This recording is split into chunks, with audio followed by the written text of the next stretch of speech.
এই গরমে টিকে থাকা বড়ই মুশকিল। এরপরে কিন্তু আমরা এই গরমে পানি জাতীয় খাবার খাওয়া অত্যন্ত জরুরি। তাই আজকে এই গরমে টক দই দিয়ে লাচ্ছি বানানো এটা কিন্তু খুবই সহজ একটি পদ্ধতি, আর হচ্ছে সবচেয়ে স্বাস্থ্যকর একটি পদ্ধতি। তো বন্ধুরা, কিভাবে আমি বাসায় লাচ্ছি বানিয়ে পরিবেশন করে থাকি সেটা আজকে আপনাদের সাথে শেয়ার করব। একদম সহজ উপায়ে একটি ব্লেন্ডার নিয়ে নিয়েছি, আর এখন আমি আজকে যে লাচ্ছিটা বানাতে যাচ্ছি বা লাবান বানাতে যাচ্ছি সেটার মধ্যে কিছুটা লবণ অ্যাড করতে হবে।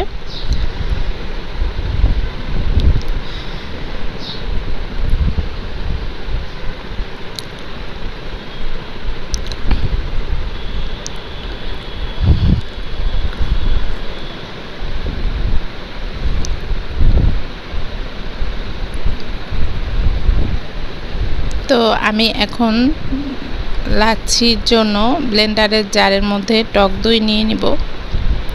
এটা বাসায় বানানো হোমমেড টক দই, আর এটা লিংক আমি দিয়ে দিব। আর হচ্ছে চিনি নিয়ে নিতে হবে। চিনিটা আপনার পছন্দ মতো নিয়ে নিতে পারেন, আমি একটু আমার পছন্দ মতো নিয়ে নিলাম। দেখতেই পাচ্ছেন কত সুন্দর ফ্রেশ টক দই। আসলে নিজের ঘরে বানানো সব কিছুই কিন্তু অনেক বেশি ফ্রেশ।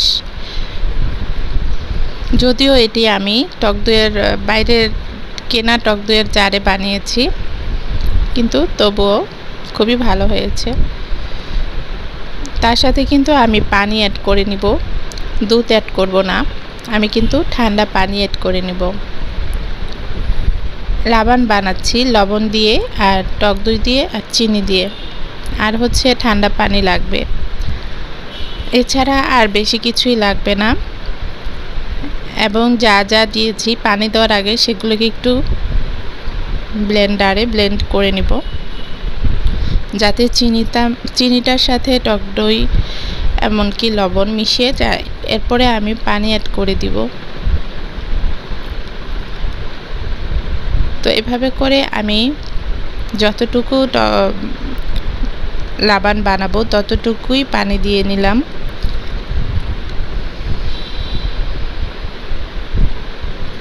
এবং ব্লেন্ড করে নিব, আর এখন অফ করে দিলাম।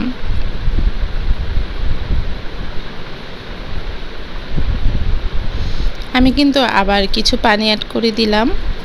এভাবে করে অল্প অল্প করে পানি অ্যাড করে দিতে দিতে আপনি আপনার পছন্দ মতো পানি অ্যাড করে নিতে পারবেন লাবানের মধ্যে। এত সহজে একটি লাচ্ছি বা লাবানের মধ্যে লবণ দিতে হবে, লাচ্ছির মধ্যে কিন্তু লবণ দেওয়া যাবে না।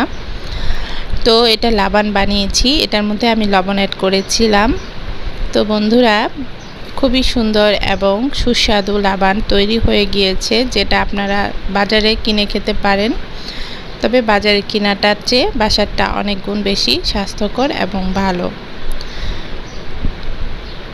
হয়ে গেলেও সুস্বাদু লাবান।